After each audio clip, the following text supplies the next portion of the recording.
ვიყავი უწმინდესთან. სულ გულში მიხუტებდა. მან გადამიხადა ნიშნობაც და ჯვრისწერაც. პატრიარქის სახით მამა დავკარგე. მამა, რომლის ქადაგებაზე გავიზარდე.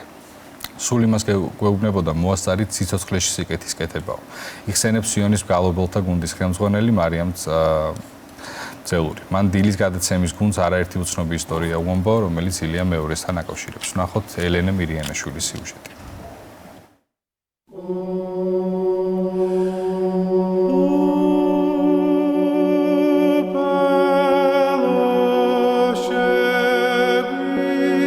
ძალიან უყვარდა პატრიარქ სიონი და განსაკუთრებით სიონის დედაღვთისმშობელი.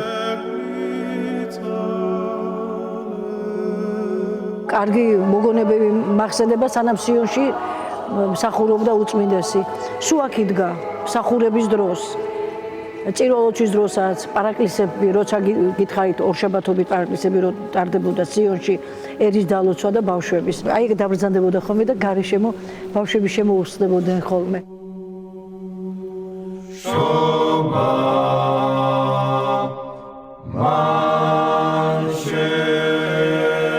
ძალიან მიჭირს რომ წარსულში ლაპარაკი, იმიტომ რომ ძალიან ახლოს ვიყავი მე უწმინდესთან.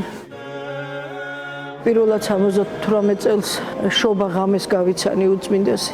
მიულოცეთ შობა მას და ეს იყო რაღაცა ის წარმოუდგენელი საღამო. ძალიან გახარებული იყო უწმინდესი, ძალიან თბილად შეხვდა, გაგვიმასპინძლა ტკბილეულით. მაშინ მეუფე ქრისტეფორე იყო პატრიარქის ქორეპისკოპოსი, იმან მიგვიყვანა და იმან გააცნო, რომ ეს აი მგალობელიაო ქაშვეთისო და სულ გულში მიხუტებდა.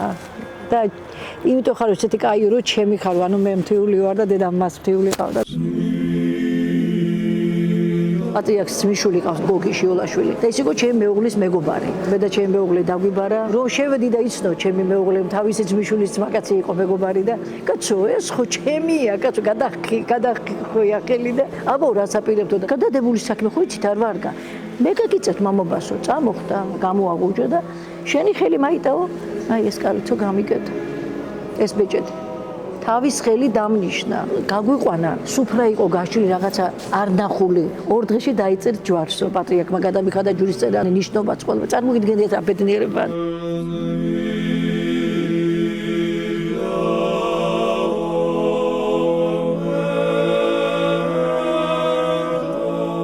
ორი წლის დეკემბერი იყო, თუ არ ვსები 11 დეკემბერი. იმ ღამეს ესეთი ხილვა მაქვს, რომ ტაძარში შემოვდივარ და უცებ ესე აი ჩემსკენ აი ზუსტად აი აქ ესე მოდის პატრიარქი ჩემსკენ და მანიშნა წამომყევიო და მიყვები და ამ დროს გავიხედე და დიდი მტრედები, თეთრი მტრედების გალია იდგა.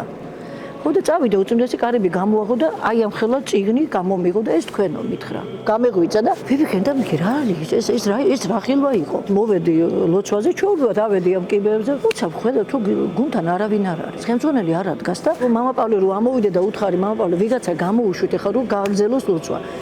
მარიკაო რო დაიხურა აღსავლის კარებიო პატრიარქმა გამოიხედა ესეო და ვინ არის პატარა გოგო ხელებს რო იქნევს მაღლავი და უწმინდესო ეგ გოგო მაგუნში გალობს და ხო და წადი და გადაეცი დღეიდან ეგ იქნება მაგათი რეგენტი. ხა თქვენ წარმოგიდგენია ჩემი რეაქცია, ესე იგი ნუ საერთოდ რამეს გავგიჟდი. ნერულობზე რამეს გული გამისკდა. არ არსებობს მეთქი მოთხა და დამშვიდიო პატრიარქმა გაკურთხა, ესე იგი უფალმა გაკურთხა და 82 წლიდან ვარ რეგენტი. სიზმრის მერე აი ესე ზუსტად მოვედი და დავდექი გუნდთან. მე პატრიარქის სახით დავკარგე მამა, იმიტომ რომ უწმინდესი იყო ჩემთვის ყველაფერი. მის ქადაგებებზე გავიზარდა. სულ იმას იძახდა, მოასწარი სიცოცხლეში სიკეთის კეთებაო.